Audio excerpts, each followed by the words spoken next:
Assalamualaikum warahmatullahi wabarakatuh. Perkenalkan, nama saya Siti Robiah Adawiyah dengan NPM 2510631080/148 dengan mata kuliah fonologi, dosen pengampu Dr. Cut Nuraini MPD, Prodi Pendidikan Bahasa dan Sastra Indonesia, Universitas Singapura Bangsa Karawang. Nah, di sini saya akan sedikit menjelaskan tentang definisi fonem. Fonem adalah satuan bunyi terkecil dalam suatu bahasa yang berfungsi untuk membedakan makna kata.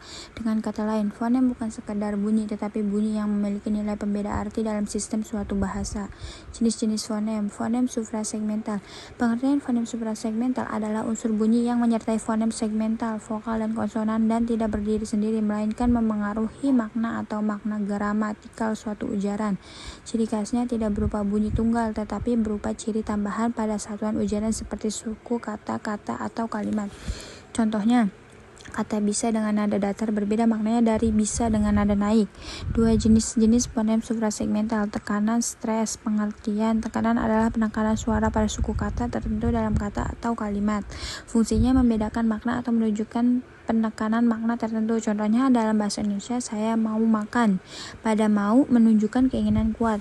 Nada pitch. Pengertian nada adalah tinggi rendahnya suara yang dihasilkan oleh getaran pita suara dalam beberapa bahasa seperti Mandarin atau Thai. Nada dapat membedakan arti kata. Fungsinya sebagai pembeda makna dalam bahasa tonal, sebagai penanda sikap atau maksud pembicara dalam bahasa non-tonal seperti Indonesia. Contoh bahasa Indonesia, boleh. Nada datar pernyataan boleh. Nada naik pertanyaan. Fonem vokal. Pengertian fonem vokal. Fonem vokal adalah bunyi bahasa yang dihasilkan tanpa hambatan, berarti di alat ucap, artinya udara keluar bebas melalui rongga mulut. Vokal berperan penting dalam pembentukan suku kata karena setiap suku kata harus mengandung satu vokal. Contohnya dalam bahasa Indonesia, kata buku terdiri dari dua vokal U dan U.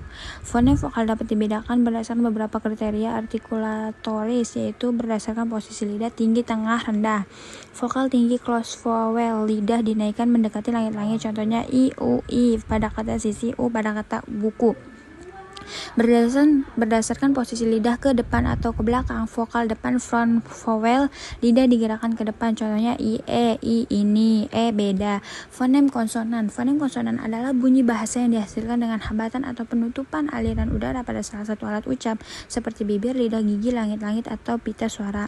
Berdasarkan tempat artikulasi di mana hambatan udara terjadi, tempat artikulasi. Contoh bunyinya bila-bial, dua bibir, PBM. Contoh huruf pada bola, makan. Berdasarkan cara artikulasi, bagaimana udara dihambat. Cara artikulasi, contoh bunyi plosif, hambat, PBTDKG. Contoh hurufnya padi, buku, tidur. Nasal, sengau, MNENYA, makan, nanas, nyala, bunga.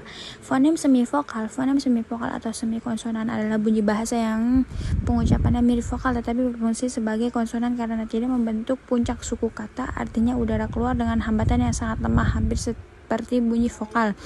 Dalam bahasa Indonesia terdapat dua fonem semivokal utama, yaitu fonem W. Cara pengucapannya diucapkan dengan bibir bundar dan sedikit mendekat seperti ketika mengucapkan vokal U. Contoh kata warna, lawan, waktu, posisi awal dan tengah kata.